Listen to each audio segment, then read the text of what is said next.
Bradesco. Entre nós, você vem primeiro. Olá, boa noite. Boa noite. Uma operação policial apreendeu 14 carros de motoristas que praticavam e promoviam corridas clandestinas em Guarulhos, na Grande São Paulo. A ação da polícia se deu após os investigados continuarem praticando rachas, mesmo depois de terem sido indiciados por causa disso. Os vídeos dos rachas eram divulgados na internet e acumulavam milhares de curtidas. Mais de 300 pessoas se reuniam toda quinta-feira à noite para assistir e participar das corridas que aconteciam na região conhecida como Novo México, em Guarulhos, na Grande São Paulo.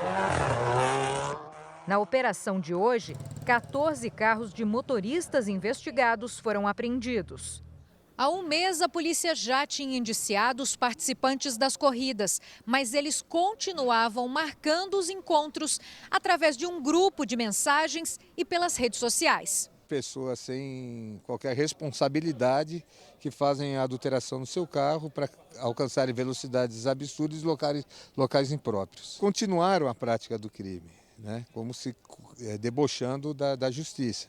Os envolvidos têm entre 20 a 35 anos e usam carros modificados para aumentar a potência e o desempenho dos veículos.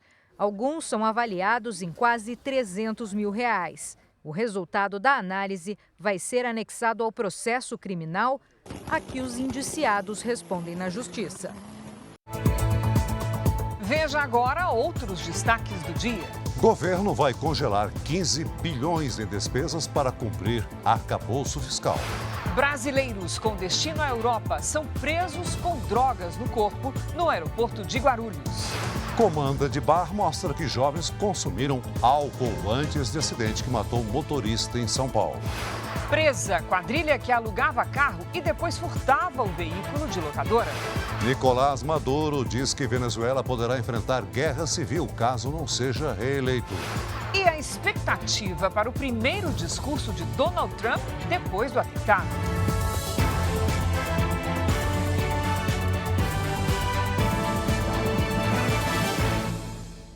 Oferecimento. Agora, a Casa de Investimentos do Bradesco.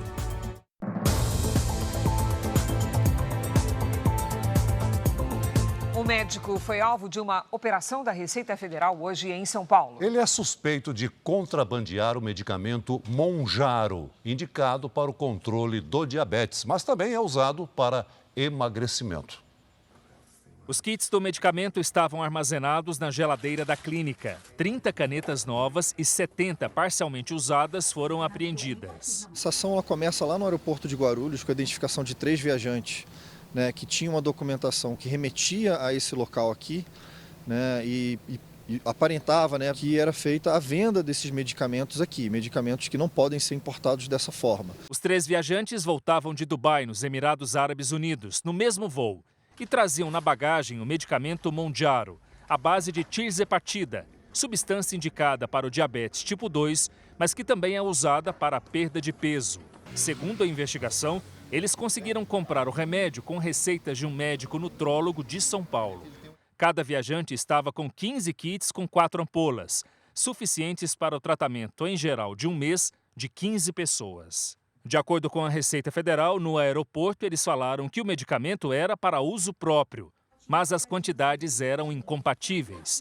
Os viajantes vão responder em liberdade por contrabando. Cada kit em Dubai saiu por $472, pouco mais de R$ 2.600. Por não ter justamente o controle da cadeia de abastecimento, se ele é um produto original ou não.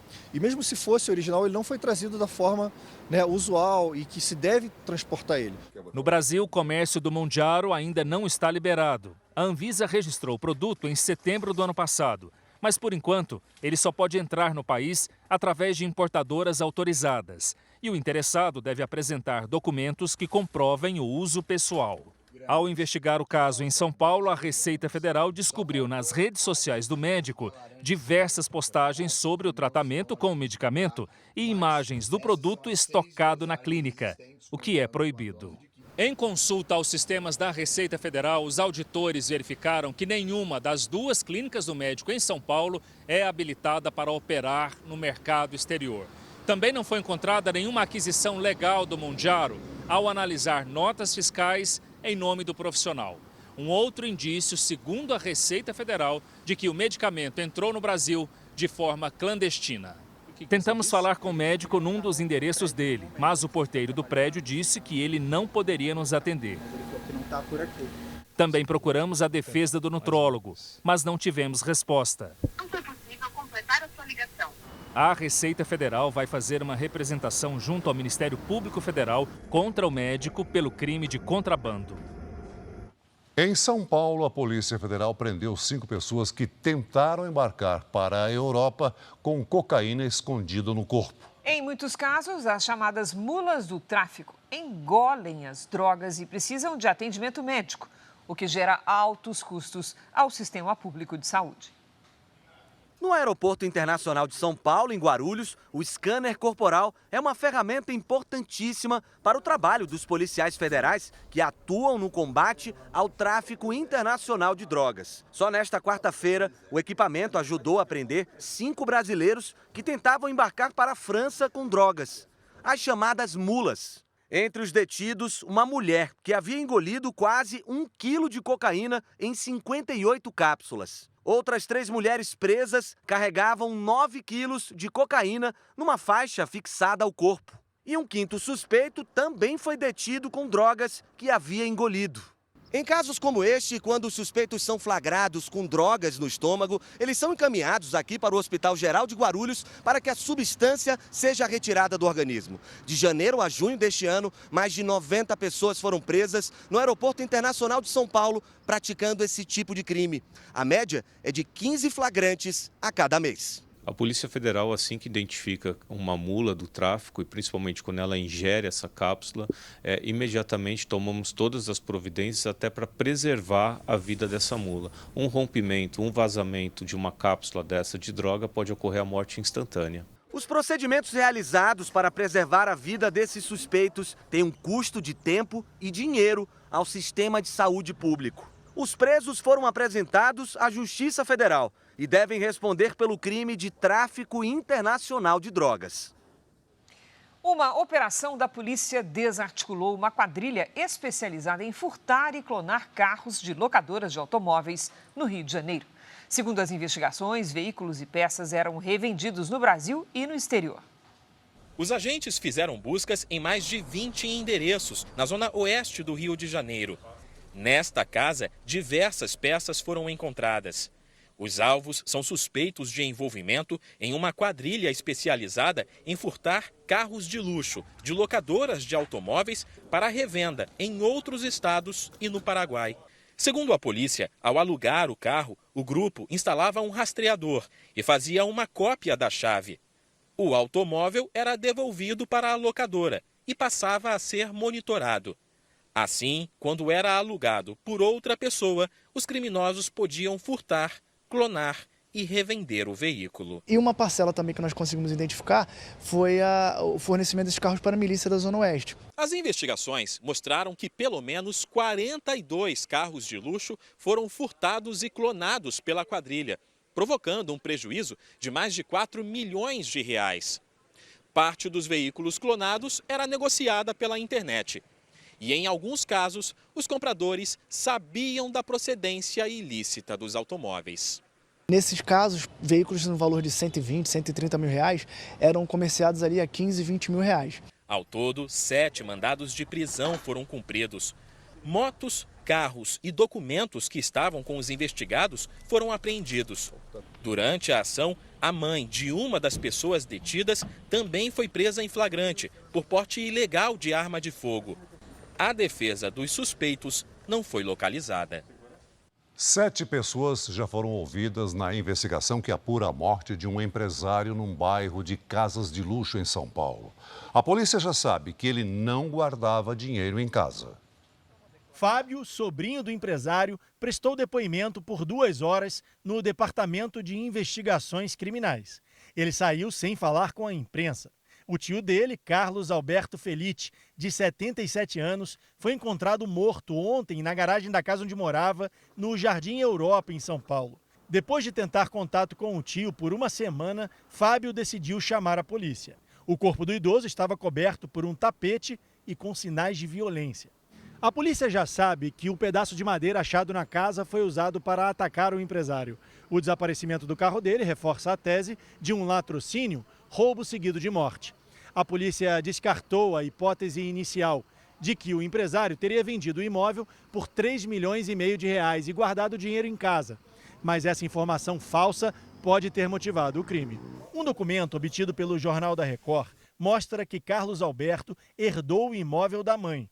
No processo, ele contesta o valor do imposto de transmissão da herança, de mais de R$ 144 mil.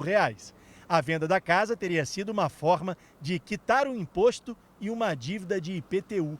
Segundo o processo, o imóvel estava avaliado em 3,5 milhões de reais, a mesma quantia que Carlos Alberto teria em casa. Mas, segundo a polícia, a casa foi vendida por 4,5 milhões. Só que o empresário ainda não havia recebido o pagamento. A venda foi em maio do ano passado e ele estava recebendo alguns pequenos pagamentos para ele fazer a quitação das dívidas, fazer a transferência da casa para o nome dele, porque a casa ainda estava no inventário dos pais dele. Ontem, um oficial de justiça tocou a campainha da casa, sem saber o que tinha acontecido, e foi embora. Até agora, 7 pessoas prestaram depoimento. A polícia suspeita que Carlos Alberto foi atacado para dizer onde o dinheiro estaria guardado. A Serra Catarinense amanheceu com temperaturas negativas e paisagem de inverno. Depois de vários dias de chuva, a quinta-feira na região começou com nuvens e geada. Em Bom Jardim da Serra, os termômetros marcaram 3,9 graus negativos. A vegetação ficou congelada. Mas as baixas temperaturas não afastaram os animais. Logo que o sol apareceu, a neblina se dissipou e a paisagem retomou aos poucos as cores originais. Hora da previsão do tempo. Vamos saber com a Lidiane Sayuri se esse amanhecer frio da Serra Catarinense pode se repetir em outras regiões. Oi, Lid, boa noite. Como é que vai ser a friagem? Olha, pode se espalhar sim, viu, Cris? Boa noite para você, boa noite, Celso, boa noite a todos que nos acompanham. Em parte do centro-sul do país, as madrugadas e manhãs serão bem geladas. Em São Joaquim, Santa Catarina, em Campos do Jordão, São Paulo e em Maria da Fé, Minas Gerais, as mínimas ficam próximas de 0 grau com geada. À tarde, o sol esquenta um pouquinho até os 19 graus. Uma grande massa de ar seco está sobre a região central e impede a formação de nuvens sobre o centro-sul do país. Espiando aqui nas imagens de satélite, vemos que as nuvens carregadas estão sobre o oceano. A partir de amanhã, essa massa de ar seco cria um bloqueio atmosférico, impedindo o avanço de frentes frias até as regiões sul, sudeste e centro-oeste. A frente fria que se aproximar do interior do Rio Grande do Sul logo será desviada para o oceano. E sem frente fria, Cris e Celso, não tem chuva. As instabilidades seguem concentradas sobre o litoral do Nordeste e sobre parte da região Norte. Em Porto Alegre, máxima de 20 graus. Em São Paulo, faz até 22. Em Campo Grande, 31. Em Salvador, 29 e até 34. Em Belém e em Palmas.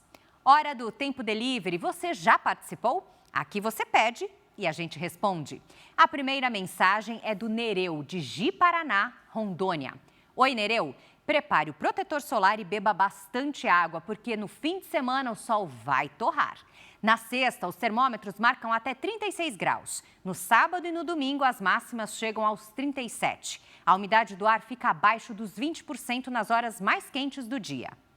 O Williams está de olho na previsão para Recife, Pernambuco. Boa noite, Williams. Seguinte, amanhã tem previsão de chuva fraca de manhã e à noite. À tarde vai ter sol e calor, faz até 28 graus. No fim de semana, chuva a qualquer hora, com tempo abafado e máximas de até 29 graus. Participe você também, coloque o nome de uma cidade e a hashtag você no JR pelas redes sociais. Cris, Celso. Obrigada, Lidy. Ainda hoje, Anuário de Segurança Pública revela que os casos de estelionatos dispararam no ano passado. Em média, a cada 16 segundos, uma pessoa é vítima de golpe. O governo anuncia congelamento de 15 bilhões de reais no orçamento deste ano para cumprir a meta fiscal. Comissão criada pelo governo tem 30 dias para apresentar novas regras para o transporte aéreo de animais. O Ministério da Saúde vai repassar 140 milhões de reais para hospitais filantrópicos no Rio Grande do Sul. 217 unidades de saúde privadas sem fins lucrativos serão beneficiadas, o que representa mais de 60% dos hospitais que atendem a rede pública no estado. O valor poderá ser usado em atendimentos e na compra de produtos hospitalares. Vamos ter uma outra parcela e esta parcela será uma remuneração proporcional ao atendimento que for feito por essa rede de hospitais no atendimento das cirurgias eletivas, evidentemente 100% pelo SUS. O governo manteve em 2,5% a estimativa de crescimento desse ano para o PIB, que é a soma dos serviços e produtos produzidos no país. Já a previsão para a inflação subiu de 3,7% para 3,9%. A informação faz parte do boletim divulgado hoje pela Secretaria de Política Econômica do Ministério da Fazenda. O governo anunciou o congelamento de 15 bilhões de reais em despesas para respeitar o arcabouço fiscal. A decisão foi tomada em reunião entre o presidente Lula e os ministros da área econômica. O valor de 15 bilhões de reais foi calculado com base nos dados dos 6 primeiros meses de arrecadação, informados pela Receita, e nas despesas, conforme dados do Ministério do Planejamento e Orçamento. O congelamento será dividido em duas partes. Um bloqueio de 11 bilhões e 200 milhões de reais, que estão acima do valor permitido pelo arcabouço fiscal. E um contingenciamento de 3 bilhões e 800 milhões de reais. Ou seja, como não houve arrecadação esperada, o governo congela uma parte das despesas para cumprir a meta fiscal. O tamanho da contenção foi definido em reunião entre o presidente Lula e os ministros da Fazenda, Fernando Haddad, do Planejamento e Orçamento, Simone Tebet, da Gestão, Esther Dweck, e da Casa Civil, Rui Costa. Nós vamos ter que fazer uma contenção de 15 bilhões de reais para manter o ritmo do cumprimento do arcabouço fiscal até o final do ano. O valor necessário para cumprir a determinação do presidente o valor necessário foi decidido hoje. O governo tem como meta zerar o déficit fiscal neste ano, ou seja, igualar despesas e receitas. As áreas em que haverá cortes serão anunciadas na segunda-feira, em um relatório feito pela área econômica. Mais cedo, a ministra Simone Tebet já havia afirmado que o governo tem o compromisso determinado pelo presidente Lula de não gastar mais do que arrecada. Nós vamos ter que cortar gastos, é verdade, mas nós vamos cortar gastos naquilo que efetivamente está sobrando. Fraude, erros, irregularidades, ainda tem muita. A equipe econômica também afirmou que o presidente Lula autorizou estudos para identificar erros e irregularidades em pagamentos de benefícios sociais e previdenciários, para ajudar no equilíbrio das contas públicas. O governo federal discute novas regras para o transporte de animais em aviões. A ideia é criar uma legislação única para as companhias aéreas que garanta a segurança no transporte dos pets. A Cherry estava acostumada a viajar de avião, mas em uma das vezes ela latiu, chorou e a comissária de bordo disse que a cachorra teria que ir para o porão da aeronave. Só que a caixa não era apropriada para o transporte fora da cabine. Para a tutora Manuela, o estresse poderia ter sido evitado se houvesse uma regra geral para o transporte de pets. Tem companhia que permite viajar só até 7 quilos. Outra companhia já diz que pode ser até 10. Então, eu tenho uma cachorrinha de 9 quilos, que eu sei que ela não vai caber naquela bolsinha que ele diz que pode ser até 10 quilos embaixo do banco. Ela não vai ficar confortável. Hoje, cada companhia tem uma regra diferente. Para mudar esse cenário, o Ministério de Portos e Aeroportos criou uma comissão que deve elaborar, em 30 dias, um documento com propostas para a criação de uma política nacional de transporte aéreo de animais. A gente espera que agora, em agosto, a gente apresente ao Brasil a primeira legislação do país e a primeira regulamentação da própria ANAC. São mais de 80 mil pets transportados por ano pelas companhias. As medidas estão sendo tomadas depois da morte do cachorro Joca, em abril deste ano. A forma na qual o Joca foi levado para lá foi muito grave. Então, isso precisa ser mudado. E é só com legislação e com lei que as empresas entendem aqui no Brasil. Gerou uma comoção justa na sociedade, nas redes sociais, e a gente tem aproveitado aí o engajamento do João para tentar melhorar a nossa regulação, para tentar considerar todos os aspectos relativos ao transporte aéreo de animais, para garantir segurança, conforto, bem-estar para os animais. Veja a seguir a expectativa para o primeiro discurso de Donald Trump na convenção do Partido Republicano nos Estados Unidos. Comanda e imagens de bar indicam o consumo de bebida alcoólica de jovens que se envolveram em acidente com morte. Barco com 2 milhões de cigarros contrabandeados do Suriname é apreendido na costa brasileira.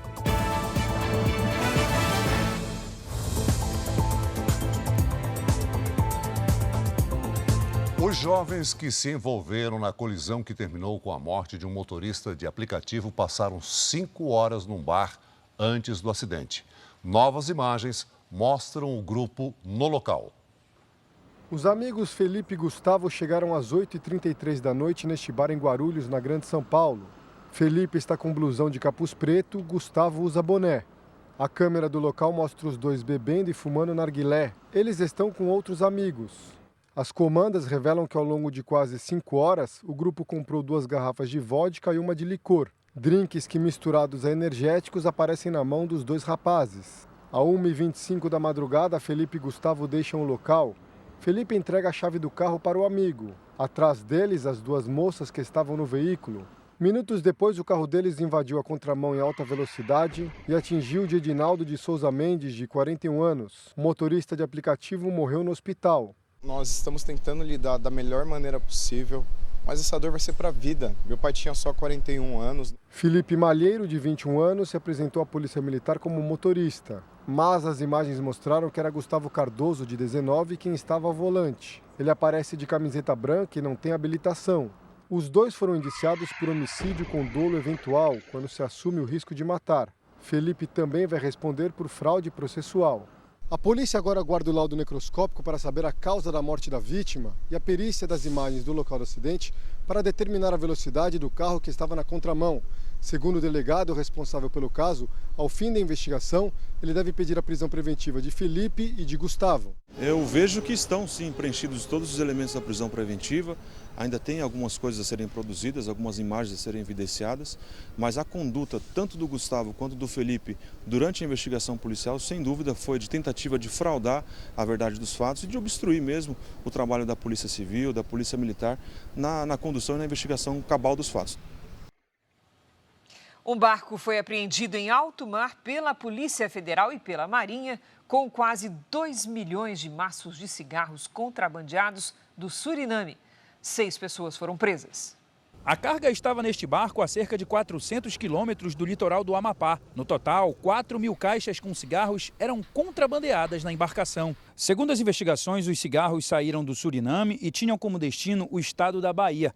A carga é avaliada em quase 10 milhões de reais. O que chamou a atenção da Marinha é que nenhum tripulante tinha habilitação para navegar. Segundo a Polícia Federal, a rota de contrabando começa no Paraguai, segue pelo Oceano Pacífico e passa pelo Canal do Panamá. De lá, vai para o Suriname e é transportada por barcos de pesca até o Brasil. Essas organizações criminosas aliciam essas embarcações que vão até o Suriname com produtos alimentícios para garimpo, saem daqui carregadas e quando retornam, geralmente estão retornando principalmente com cigarro, mas também com eletrônicos e até produtos falsificados. No ano passado, mais de 107 milhões de maços de cigarros foram apreendidos no Brasil.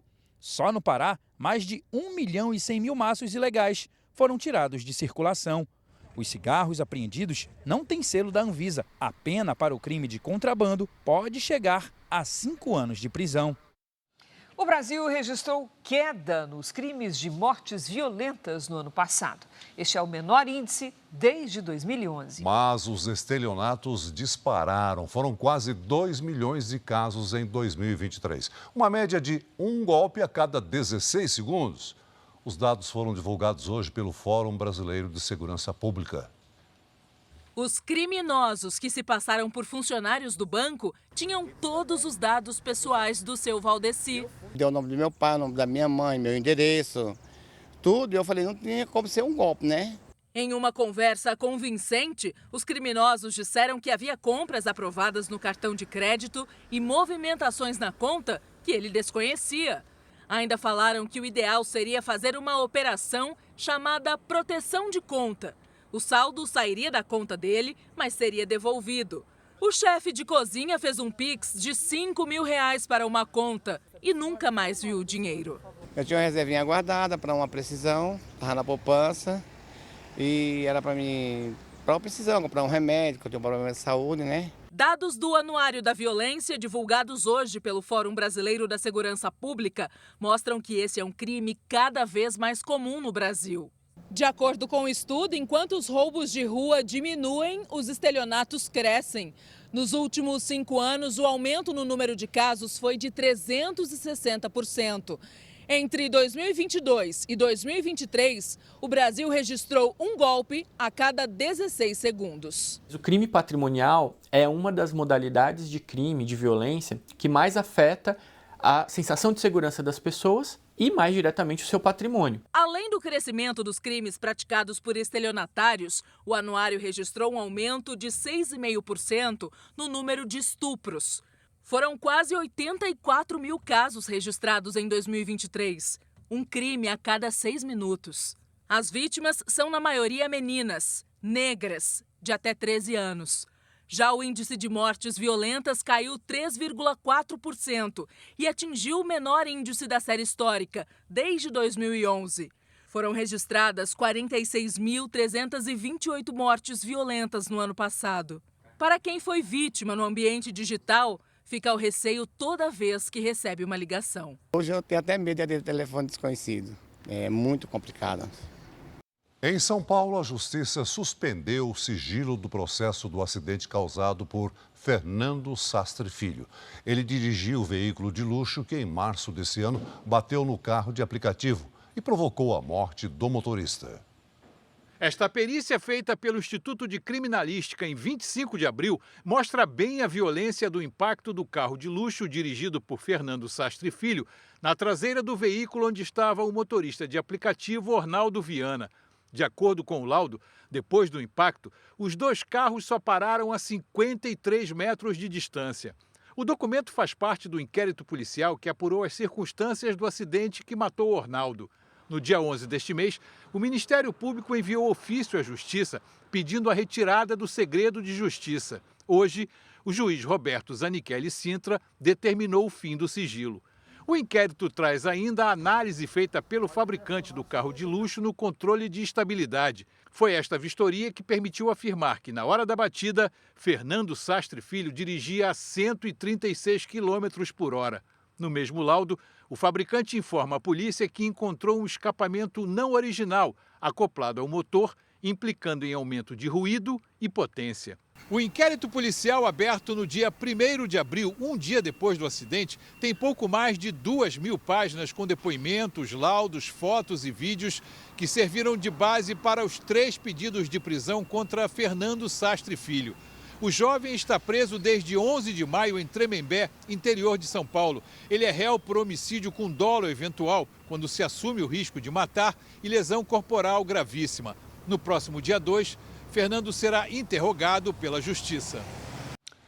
O ex-presidente Donald Trump é aguardado com expectativa hoje na convenção republicana. Ele vai se manifestar publicamente pela primeira vez desde o atentado que sofreu no último sábado. E, de acordo com o Serviço Secreto dos Estados Unidos, o atirador que realizou o ataque escondeu a arma com antecedência. De acordo com as autoridades, quando o suspeito foi visto pela primeira vez, não foi classificado como uma ameaça. As investigações ainda não apontaram a motivação para o crime.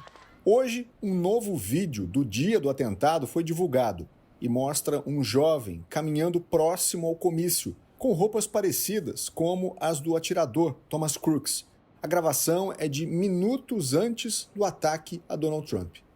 Segundo a imprensa dos Estados Unidos, os investigadores do FBI, a Polícia Federal Americana, encontraram no celular do atirador buscas na internet sobre Donald Trump e Joe Biden. Thomas Crook também teria pesquisado sobre o comício na cidade de Butler, na Pensilvânia, onde aconteceu o ataque. Hoje à noite, Trump vai discursar na Convenção Nacional Republicana. Será a primeira vez em que ele vai se pronunciar publicamente após o atentado. No encontro, apoiadores usam curativos na orelha, em referência ao ferimento de Trump. Ontem à noite, o senador pelo estado de Ohio, J.D. Vance, aceitou formalmente a nomeação como vice na chapa republicana. Ele prometeu defender os trabalhadores e afirmou que Trump é a melhor esperança para o país. Do outro lado, os candidatos democratas ainda não estão definidos. Joe Biden, de 81 anos, tem sido pressionado a desistir da candidatura. E segundo a imprensa americana, o presidente parece estar mais receptivo à opinião dos colegas de partido.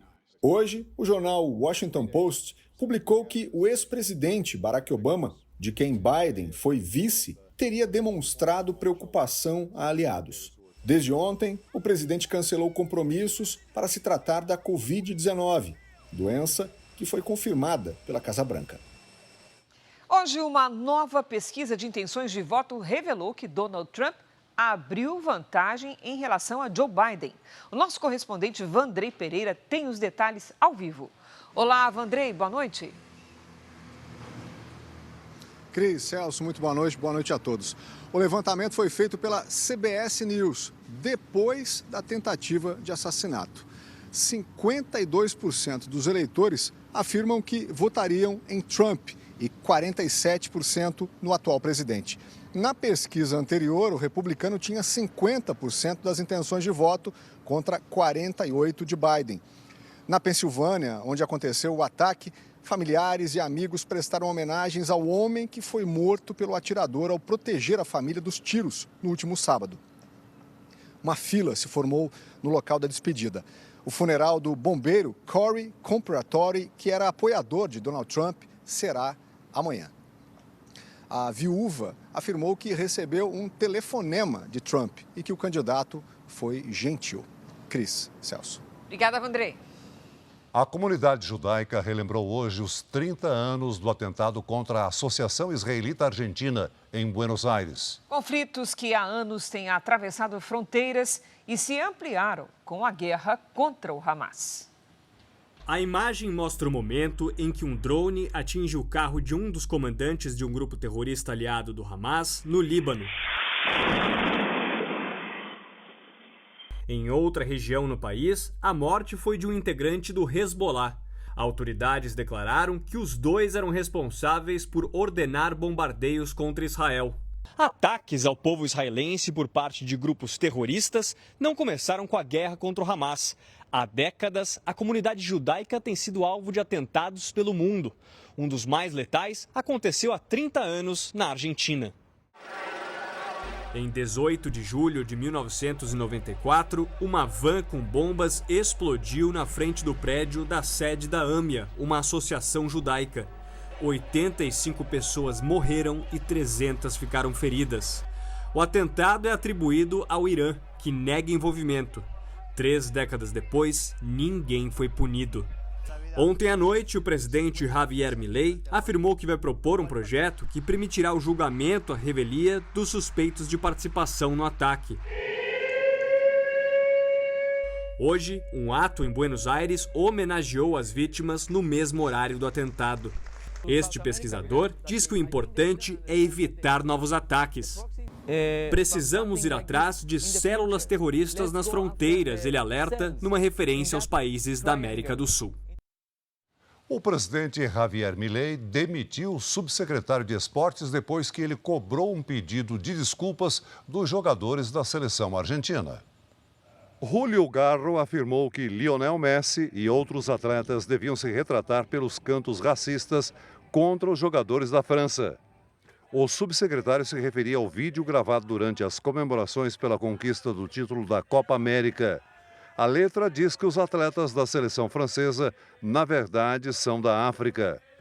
O gabinete de Javier Milei disse que nenhum governo pode dizer o que a seleção argentina deve falar ou pensar. Veja a seguir. Na Bahia começa a temporada das baleias jubarte. Mais de 30 mil devem ser vistas. Governo brasileiro e Justiça Eleitoral acompanham de perto as eleições na Venezuela. Nicolás Maduro afirma que haverá um banho de sangue em caso de derrota. Vila Olímpica começa a receber os primeiros atletas que vão disputar os Jogos Olímpicos de Paris.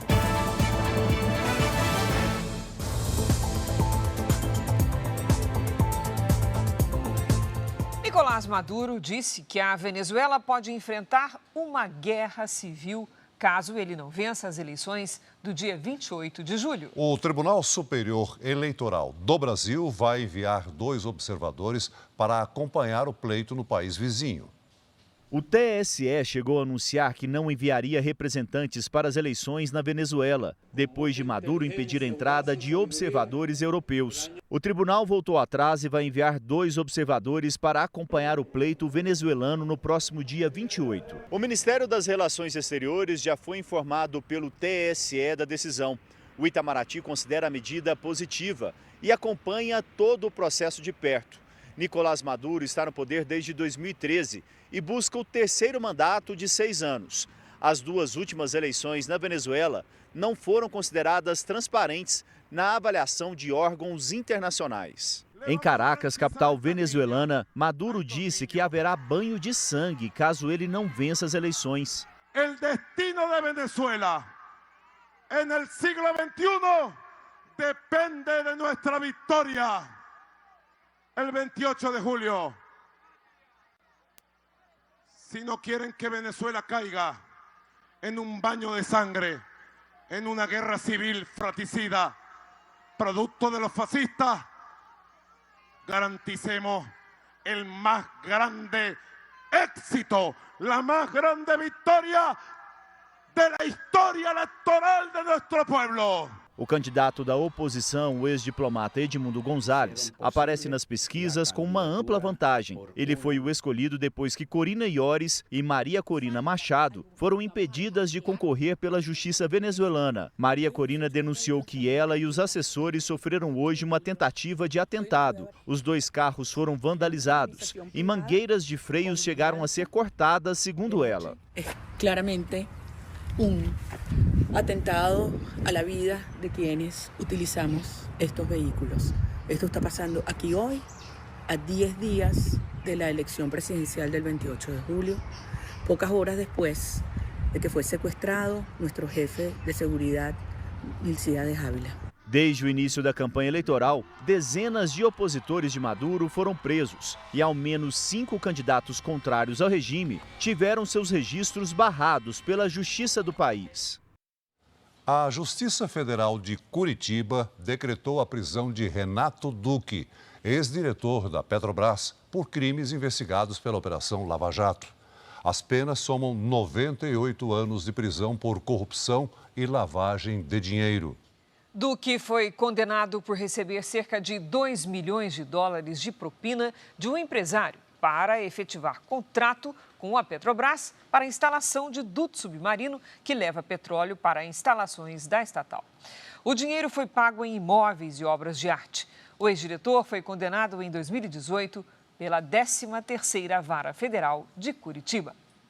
Uma pesquisa da Universidade Federal de Minas Gerais revelou que mais de 80% dos adolescentes brasileiros possuem hábitos que favorecem o surgimento de doenças crônicas. A falta de atividade física foi o comportamento de risco mais comum entre os adolescentes. A rotina de treinos da Maria Eduarda é rígida. Ela frequenta a academia quase todos os dias.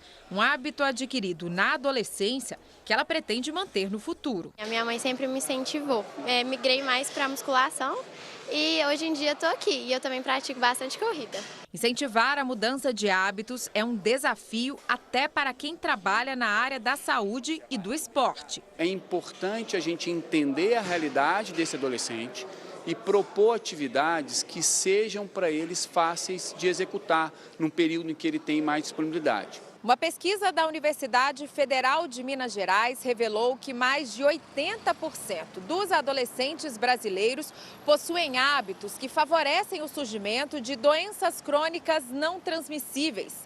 São comportamentos que prejudicam a saúde e aumentam as chances de se desenvolver, por exemplo, hipertensão, diabetes e obesidade. Quando a gente atua na prevenção desses fatores de riscos, a gente também consegue reduzir, a incidência dessas doenças, incluindo a mortalidade também.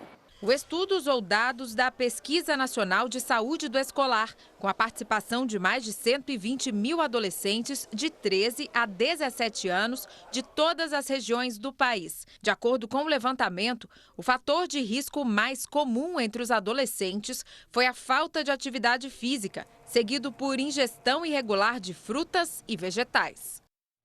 A polícia do Rio de Janeiro investiga a morte de pai e filho durante um assalto. O pai reagiu para proteger outro filho durante o crime. No velório, familiares e amigos lamentaram as mortes na Baixada Fluminense. Foi uma grande covardia o que fizeram com eles, com os dois. O crime aconteceu no final da tarde desta quarta-feira, na marcenaria da família em Nova Iguaçu. José Severino Feitosa, de 68 anos, e o filho Décio Feitosa, de 43, foram assassinados a tiros. Segundo testemunhas, José trabalhava na marcenaria quando viu o outro filho, irmão de Décio, ser rendido na porta por dois homens que chegaram em um carro. Os disparos foram dados depois que o pai reagiu na tentativa de proteger o filho durante o assalto. Meu tio pegou, teve uma reação, deu uma madeirada neles, ele foi, caiu na rua aqui, se embolaram, ele foi, alvejou meu tio e também alvejaram meu primo. José Severino morreu na hora. Décio ainda foi levado a um hospital, mas não resistiu. Câmeras de segurança flagraram o que aconteceu após os disparos. Um dos suspeitos, que parece estar armado, foge do local. Ele e o outro assaltante teriam escapado de carro. Imagens do veículo que era roubado foram registradas pouco antes da tentativa de assalto. A Delegacia de Homicídios da Baixada Fluminense já está com as imagens de câmeras de segurança e vai ouvir testemunhas nos próximos dias. Vamos esperar por justiça, entendeu? Vai achar essas pessoas, sim. A Companhia Ambiental de São Paulo deve divulgar amanhã um laudo para apontar a causa da morte de milhares de peixes no rio Piracicaba, interior do estado. Ao menos 3 toneladas de animais mortos já foram recolhidas. Segundo a CETESB, a situação foi provocada por poluentes jogados de forma clandestina por uma usina de açúcar e álcool instalada numa cidade vizinha. Em nota, a usina disse que a causa da mortalidade dos peixes é desconhecida e não pode ser atribuída à empresa.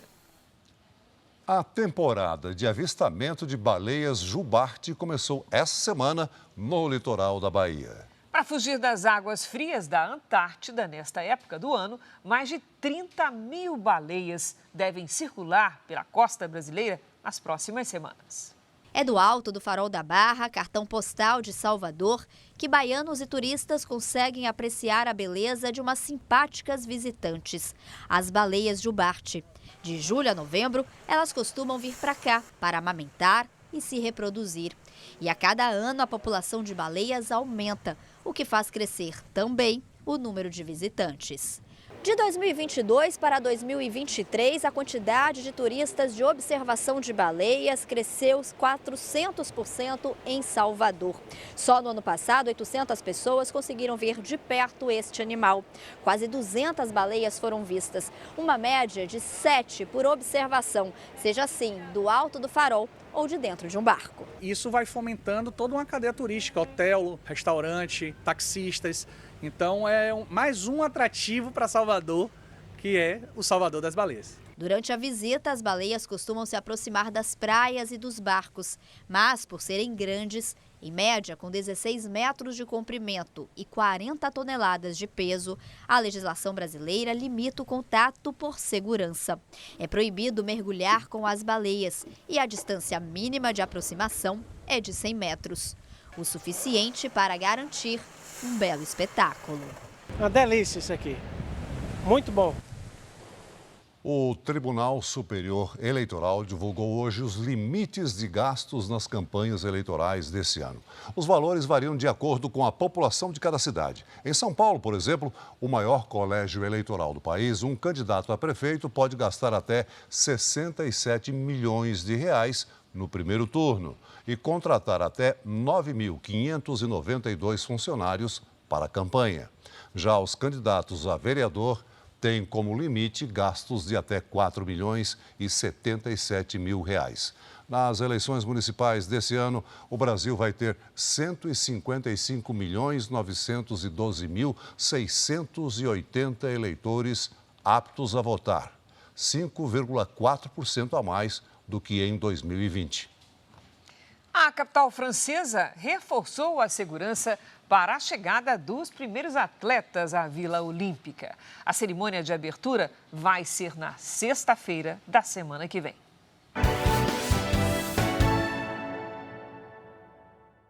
Os novos moradores não economizaram nas bagagens. A Vila Olímpica dos Jogos, que fica na periferia de Paris, abriu as portas hoje para receber mais de 14 mil pessoas. Serão 9 mil atletas, além de voluntários e trabalhadores contratados. Os brasileiros também já começam a chegar à Vila Olímpica. A delegação da ginástica artística e a equipe de vôlei são as primeiras a se hospedar no Prédio Brasil, um lugar afastado da entrada principal, mais silencioso e ainda assim perto dos acessos ao transporte. Por toda Paris, a segurança foi reforçada e ruas começaram a ser interditadas. Moradores e turistas precisam apresentar um QR Code para comprovar que residem na área ou têm reservas em hotéis ou restaurantes. Hoje, um policial ficou gravemente ferido depois de ser atacado com uma faca na Avenida Champs-Élysées, a mais famosa de Paris. Um homem foi preso. A polícia montou postos de controle ao redor do Rio Sena, local da abertura dos Jogos. 45 mil agentes vão estar de plantão na cerimônia daqui a 8 dias, no dia 26 de julho. Será a primeira vez que o evento vai acontecer fora de um estádio. O desfile das delegações será em barcos no Rio Sena. Essa edição termina aqui e à 00:30 tem mais Jornal da Record. Você fica agora com a Rainha da Pérsia. E logo depois de Gênesis, chegou o dia, Celso. O momento tão aguardado da grande conquista. Entre no r7.com e vote no seu concorrente preferido. Não perca a final ao vivo, às 15 para as 11 da noite. Ótima noite para você. Boa noite.